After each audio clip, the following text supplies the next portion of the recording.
answer questions on what you hear. There will be time for you to read the instructions and questions, and you will have a chance to check your work. All the recordings will be played once only. The test is in 4 parts. At the end of the test, you will be given 10 minutes to transfer your answers to the answer sheet. Now turn to part 1.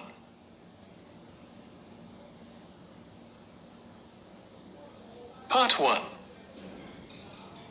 You will hear a telephone conversation between 2 friends called Julie and Nick about cheap accommodation in the city of Darwin, Australia. First, you have some time to look at questions 1 to 6.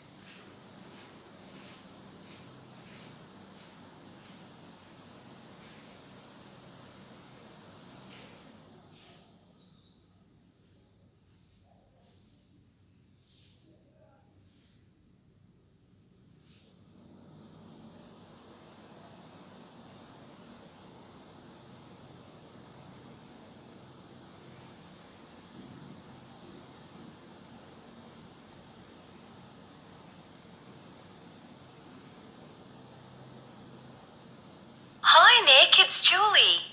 Have you managed to find any information about accommodation in Darwin? Hi, I was just going to call you. I found some on the internet. There are quite a few hostels for backpackers there. The first possibility I found was a hostel called Top End Backpackers. Okay. It's pretty cheap. You can get a bed in a dormitory for $19 per person. Private rooms cost a bit more, but we'll be okay in dormitories, won't we? Sure. So, that hostel has parking, though that doesn't really matter to us, as we'll be using public transport. Yeah. Are there any reviews on the website from people who have been there? Well, yes. They aren't all that good, though. Some people said they didn't like the staff. They had an unfriendly attitude. That's quite unusual in a hostel. Usually all the staff are really welcoming. That's what I thought. People said they liked the pool and the fact that the rooms had air conditioning. But the problem with that was that it was very noisy, so they were kept awake. But it was too hot if they turned it off, so they had to put up with it. Someone told me there's another hostel called Gumtree something. Gumtree Lodge. It costs a bit more. $45 a person. What? Oh, no.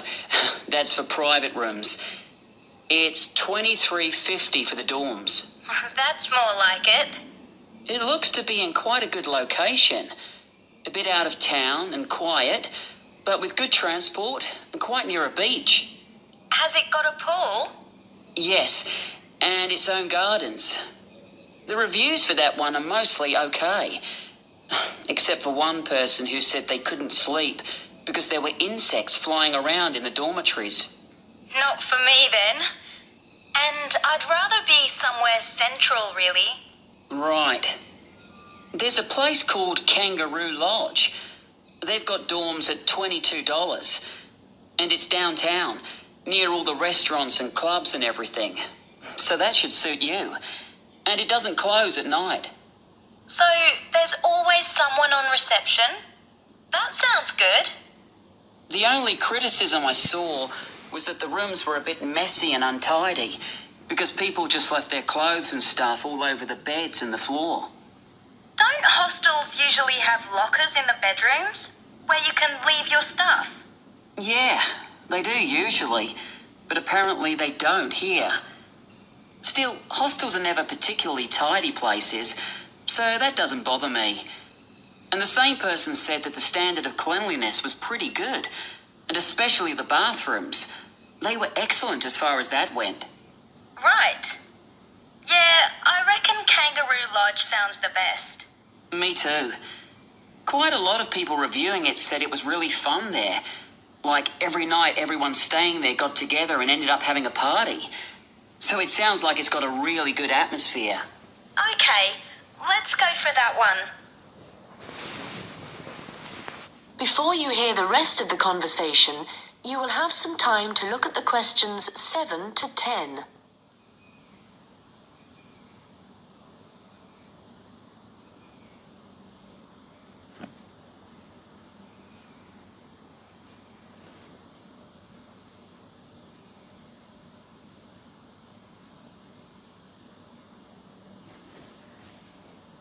Now listen and answer questions 7 to 10.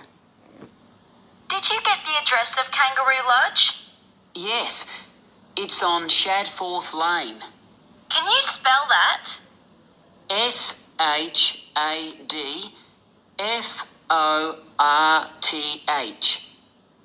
It's near the transit centre, where the intercity buses and the airport buses drop you off. Cool. I'm really looking forward to this. I've never stayed in a hostel before. Do they provide bed linen, sheets and things? Yeah. And you can usually either bring your own towel or hire one there. But they don't usually provide those for free. Okay. And what happens about meals? Well, you don't have to pay extra for breakfast. It varies a lot in different places, but generally it's okay. And there's usually a cafe where you can buy a snack or a hot meal for lunch. But actually, if you're really travelling on the cheap, usually for every 5 or 6 rooms, there's a kitchen where you can knock up a snack. And that saves a lot of money. Great. Right. Well, shall I go ahead and book that? That is the end of part 1. You now have 1 minute to check your answers to part 1.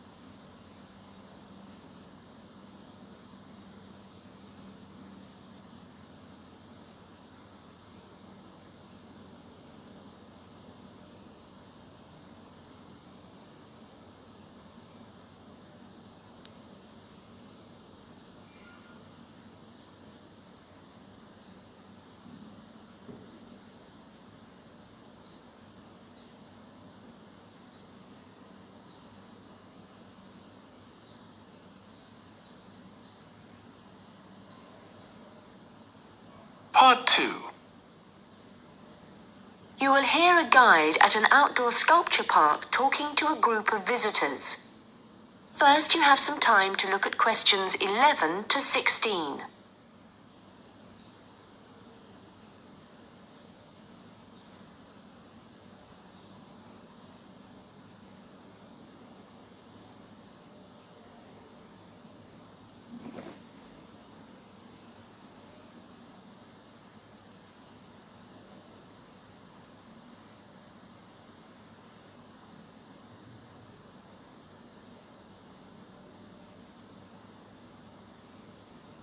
Hello everyone and welcome to the Anglia Sculpture Park.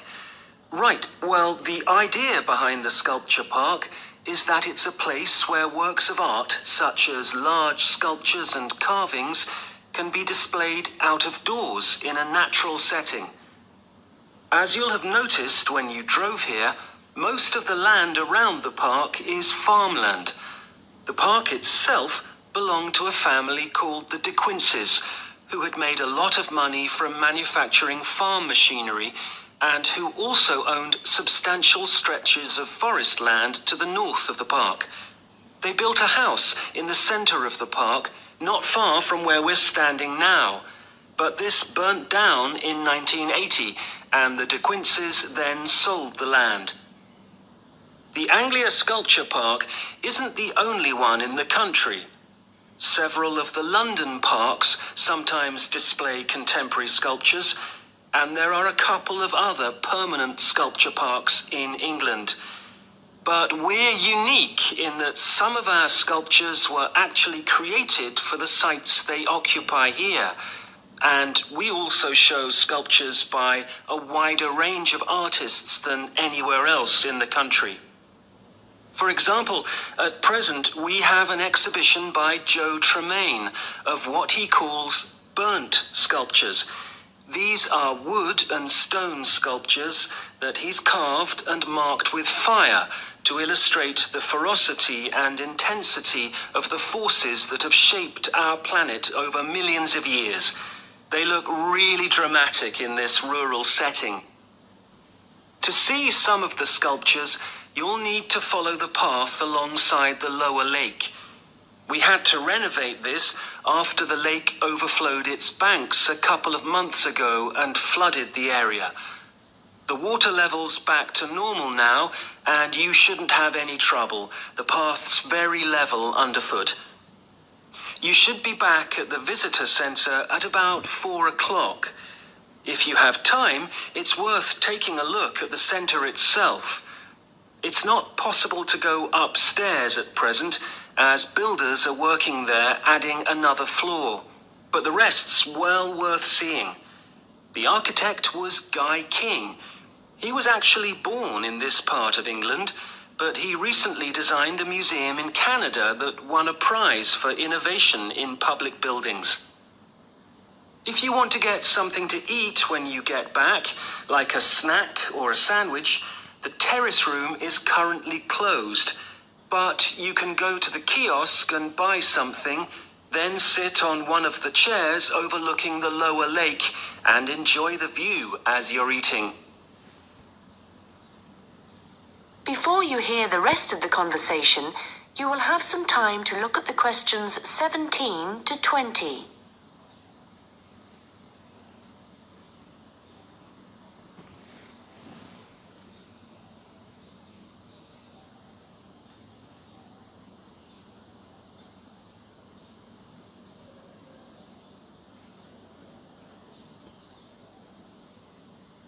Now listen and answer questions 17 to 20.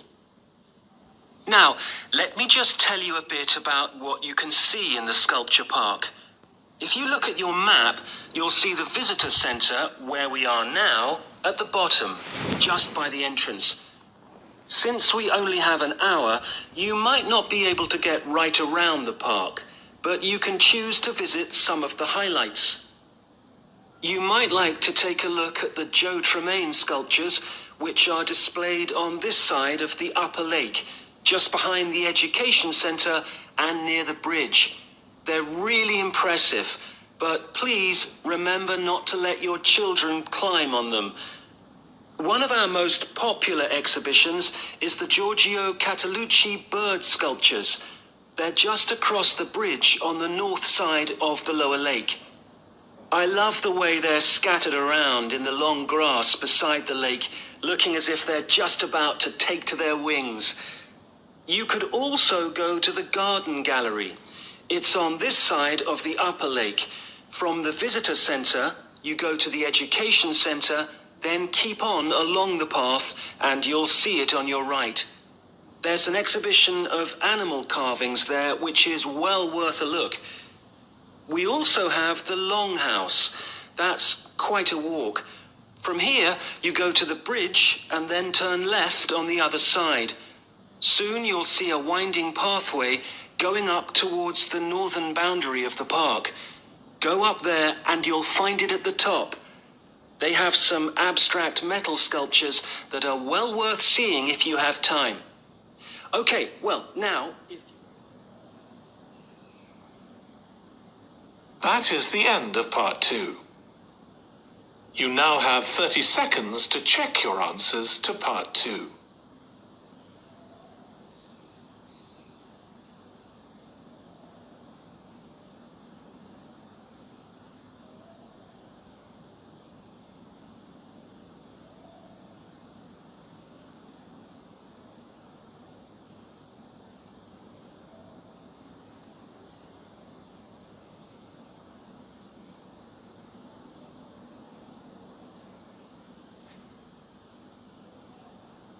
Part 3. You will hear a first-year marketing student called Leo talking to a second-year student called Anna about his marketing report. First, you have some time to look at questions 21 to 26.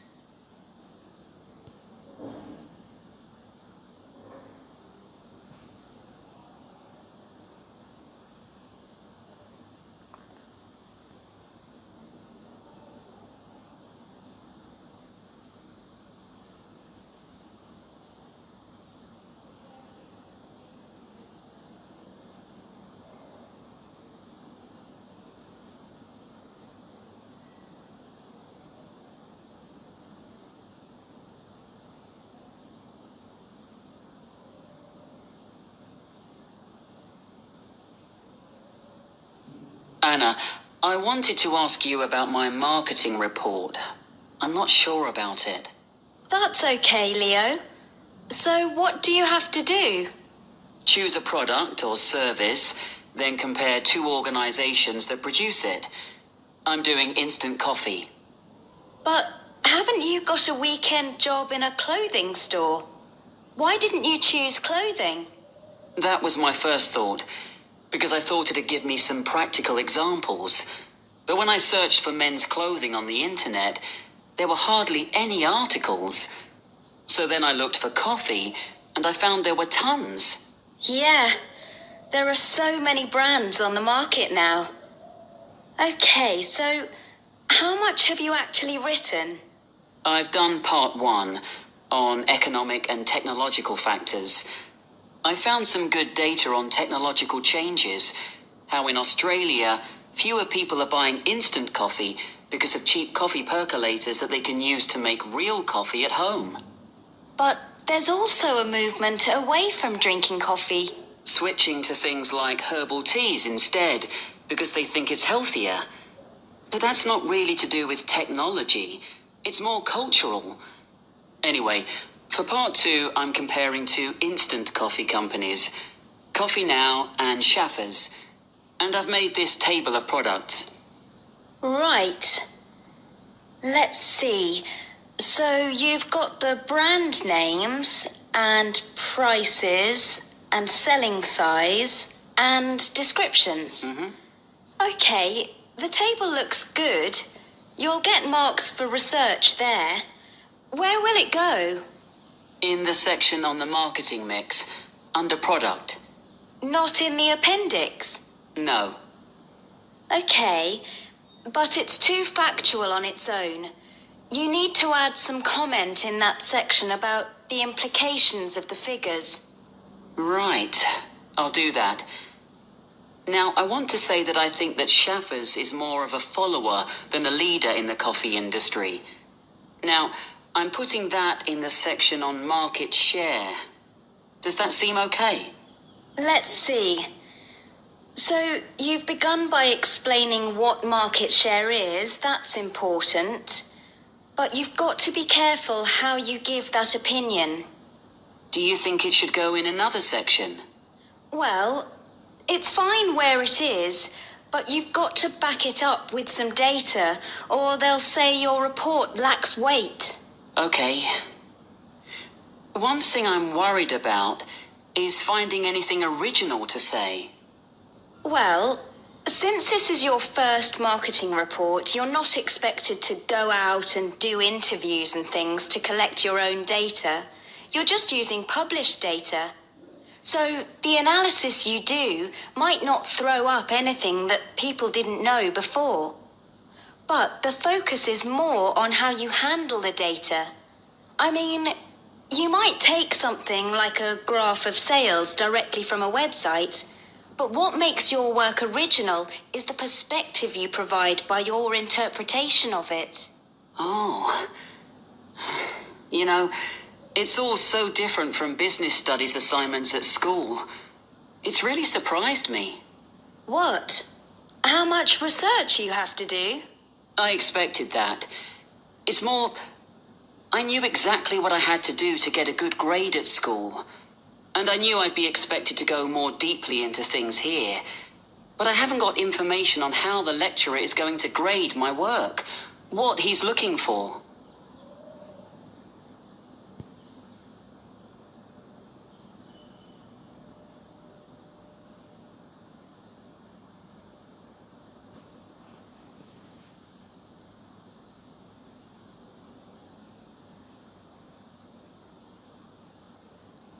Now listen and answer questions 27 to 30. Well, one thing you have to remember is that in a marketing report, you've got to have what they call an executive summary at the beginning. I forgot that and I got marked down. Yeah, I've drafted it. I've got an overview. Have you got something about the background there? Yeah. Good. So, I've just made a summary of the main points. I wasn't sure whether or not I should have my aims there. No, that's too personal. The executive summary is just like what a manager would read to get a general idea of your report if he was in a hurry. Right. Then I'm okay for the first main part, all of the macro environment stuff.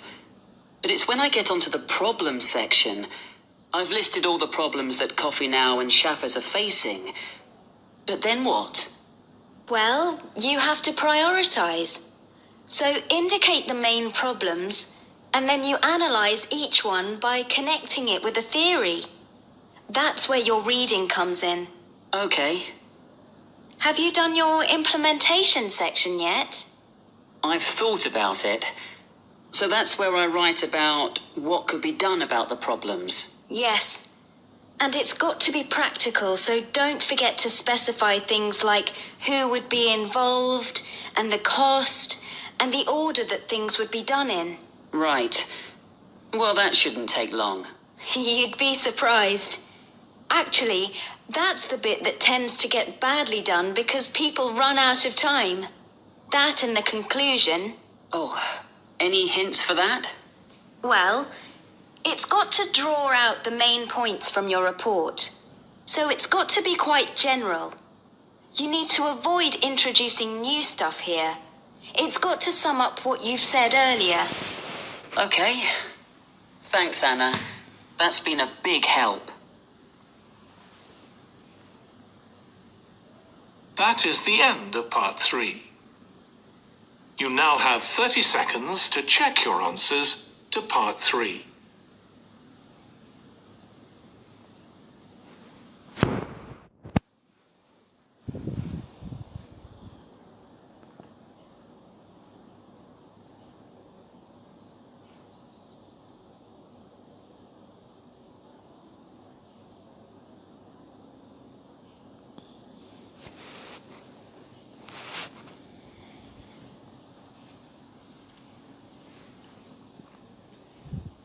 Part 4. You will hear part of a lecture about the history of fireworks in Europe. First, you have some time to look at questions 31 to 40.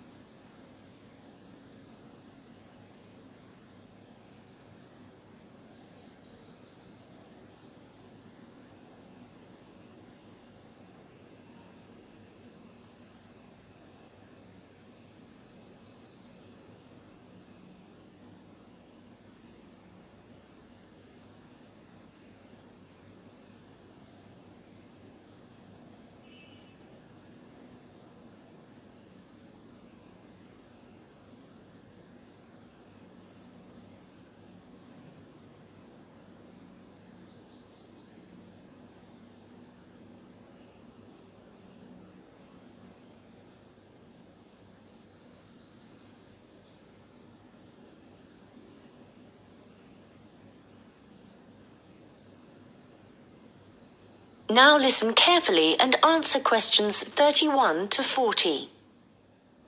An interesting aspect of fireworks is that their history tells us a lot about the changing roles of scientists and technicians in Europe. Fireworks were introduced from China in the 13th century. Up to the 16th century, they were generally used for military purposes, with rockets and fire tubes being thrown at the enemy. But they were also sometimes a feature of plays and festivals, where their chief purpose was related to religion.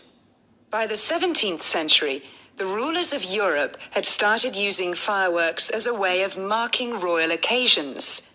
Technicians were employed to stage spectacular shows which displayed aspects of nature, with representations of the sun, snow, and rain. These shows were designed for the enjoyment of the nobility and to impress ordinary people. But fireworks also aroused the interest of scientists, who started to think of new uses for them. After seeing one firework display where a model of a dragon was propelled along a rope by rockets, scientists thought that in a similar way humans might be able to achieve flight, a dream of many scientists at the time. Other scientists, such as the chemist Robert Boyle, noticed how in displays one firework might actually light another, and it occurred to him that fireworks might provide an effective way of demonstrating how stars were formed. Scientists at the time often depended on the royal courts for patronage, but there was considerable variation in the relationships between the courts and scientists in different countries. This was reflected in attitudes towards fireworks and the purposes for which they were used. In London, in the middle of the 17th century, there was general distrust of fireworks among scientists. However, later in the century, scientists and technicians started to look at the practical purposes for which fireworks might be employed, such as using rockets to help sailors establish their position at sea. It was a different story in Russia, where the St. Petersburg Academy of Science played a key role in creating fireworks displays for the court. Here, those in power regarded fireworks as being an important element in the education of the masses, and the displays often included a scientific message. Members of the Academy hoped that this might encourage the royal family to keep the Academy open at a time when many in the government were considering closing it. In Paris, the situation was different again. The Paris Academy of Sciences played no role in staging fireworks displays. Instead, the task fell to members of the Royal Academy of Painting and Sculpture. As in Russia, the work of the technicians who created the fireworks was given little attention. Instead, the fireworks and the spectacle they created were all designed to encourage the public to believe in the supreme authority of